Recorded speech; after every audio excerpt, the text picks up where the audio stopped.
திருப்பூர் மாவட்டத்தில் சுமார் 2 மணி நேரத்திற்கும் மேலாக மழை பெய்ததன் காரணமாக தாழ்வான பகுதிகளில் மழைநீர் தேங்கியது. இதனால் பலவஞ்சிபாளையத்தில் இருக்கும் குறவர் காலனியில் 40க்கும் மேற்பட்ட வீடுகளுக்குள் மழைநீர் புகுந்தது. மழைநீர் சூழ்ந்துள்ள இந்நிலையில் உடல்நலக் குறைவால் பாதிக்கப்பட்ட மகாமணி என்பவரை சிகிச்சைக்காக வெளியே அழைத்து வர முடியாமல் உறவினர்கள் தவித்தனர்.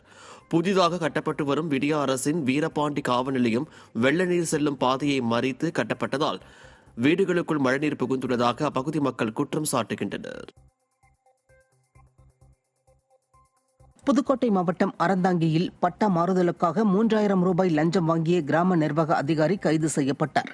பட்டா கேட்டு விண்ணப்பித்த பொய்யாதநல்லூரை சேர்ந்த ஜமால் முகமது என்பவரிடம் கடவாக்கோட்டை கிராம நிர்வாக அலுவலர் சதீஷ்குமார் 3000 ரூபாய் லஞ்சம் கேட்டுள்ளார்.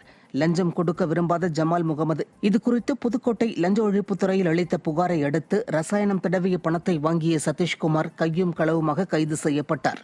திறனற்ற திமுக ஆட்சியில் அரசு அதிகாரிகள் லஞ்சத்தில் திளைப்பதாக மக்கள் குற்றம் சாட்டுகின்றனர்.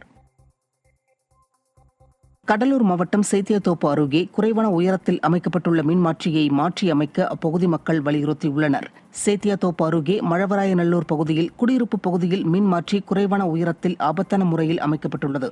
இதனால் அப்பகுதியில் செல்லும் பொதுமக்கள் மீது மின்சாரம் தாக்கி உயிரிழப்பு ஏற்படும் அபாயம் உள்ளது.